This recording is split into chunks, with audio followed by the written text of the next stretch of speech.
बहुत अच्छा है, सोचा समझा गया बजट है। हम धन्यवाद करते हैं माननीय वित्त मंत्री निर्मला सीतारमण जी का। मिडिल क्लास को फोकस किया गया है बजट में, क्योंकि मिडिल क्लास एक मेजर कंट्रीब्यूटर है इंडियन जीडीपी को। जो 12 लाख का टैक्स स्लैब एग्जेम्पशन की बात की गई है, तो अगर हम स्टैंडर्ड डिडक्शन लगाएं तो 75,000 का स्टैंडर्ड डिडक्शन होता है। तो एक सैलरीड एम्प्लॉय को 12,75,000 तक कोई टैक्स नहीं देना पड़ेगा। मार्केट सेंटिमेंट इंप्रूव होगा, स्पेंडिंग पावर बढ़ेगी, लोग ट्रैवल ज़्यादा करेंगे, टूरिज्म सेक्टर को बूस्ट मिलेगा, तो तो अच्छा इससे है। पहले कितना वो रहता था और कितना डिफरेंस जो है आप पहले देखने को 7 मिला? साढ़े 7 लाख के आसपास होता था, तो कहीं न कहीं 5 लाख के आसपास का डिफरेंस आया है। जी। और जो अगर हम बात करें एमएसएमई की भी, 5 करोड़ एमएसएमई है इंडिया में, जो साढ़े 7 करोड़ लोगों को एम्प्लॉयमेंट देते हैं।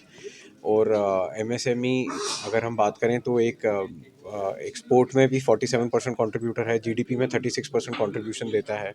तो जब हम विकसित भारत और मेक इन इंडिया और making India as a global export hub की बात करते हैं, तो एमएसएमई का बहुत वाइटल रोल है। जी। तो जो सरकार ने ये 1.5 लाख करोड़ का प्रावधान रखा है इस बार, जैसे जो डिफरेंट स्कीम्स के थ्रू मिलता है एमएसएमईज को, credit guarantee schemes, collateral free loans, वो भी बढ़ेंगे इस बार।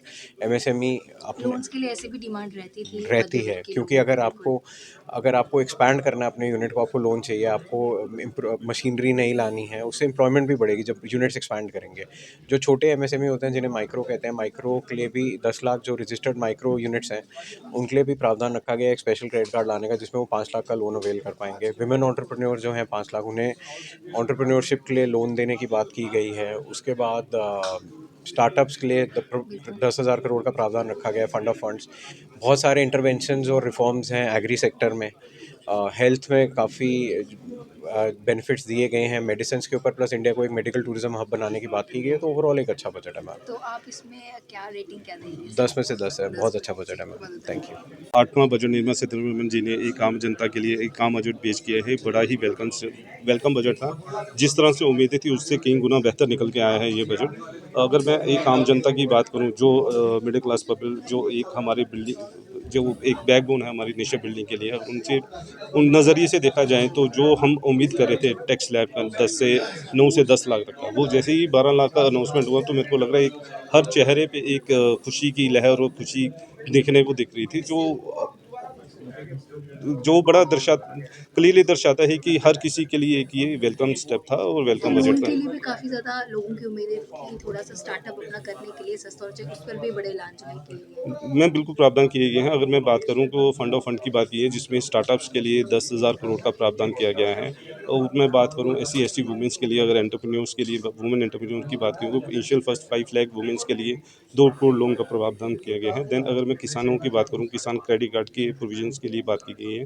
एमएसएमई सेक्टर्स के दायरों को बढ़ाया गया है, जिसमें लोग अपनी फैसिलिटीज़ को अवेल नहीं कर पाते थे, वो भी उस दायरे में आके कोलैटरल फ्री लोन्स की प्रोविजंस को अवेल कर पाएंगे, जिसके अंदर 1.5 लाख करोड़ का एमएसएमई सेक्टर के अंदर 1.5 लाख करोड़ का तो प्रावधान किया गया। जो हेल्थ के लिए भी जो है काफ़ी सुविधा जो दी है, मेडिसिन में काफ़ी ज़्यादा छूट मैम जो है काफ़ी दी सारी है। कुछ एक स्पेशलाइज्ड मेडिसिन और उनके इक्विपमेंट्स के अंदर हमें एक्साइज को एग्जामेशन में दिया गया है, जो भी एक ये राहत भी एक आम आदमी को होती है जो मेडिसिन पे एक्स्ट्रा एक्सपेंडिचर कर रहा है, एक्स्ट्रा खर्चा कर रहा था, जिसको कस्टम ड्यूटी कम करने की वजह से अल्टीमेटली जो दवाइयों को सहूलियत होती है, सस्ती प्राप्त होती है, तो वो भी एक बड़ी राहत की बात है। एसोचैम इसमें 10 आउट ऑफ कितने जो है देखिए, वो नंबर देंगे? देने की बात नहीं करूँगा, अभी डिटेल बजट आएगा तो फिर उसके बाद उसका पूरा गणित किया तो जाएगा। आपके लिए क्या कहना चाहेंगे लमसम कि ये बजट कैसा है? बजट बड़ा वेलकम बजट है मैम, जी। अच्छा बजट है वो। ओवरऑल ये बजट जो है स्पेसिफिकली बहुत अच्छा और बेहतरीन बजट है। अगर हम बात करें इनकम टैक्स के स्लैब्स की, उस स्लैब की जो लिमिट है वो 7 लाख से बढ़ा के 12 लाख कर दी है। अब सालाना 12 लाख की जिसकी इनकम है उसको कोई टैक्स नहीं देना है। इससे पिछले बजट से लेके अगर हम इसको कंपेयर करें इस बजट से, तो 70,000 की सेविंग होगी।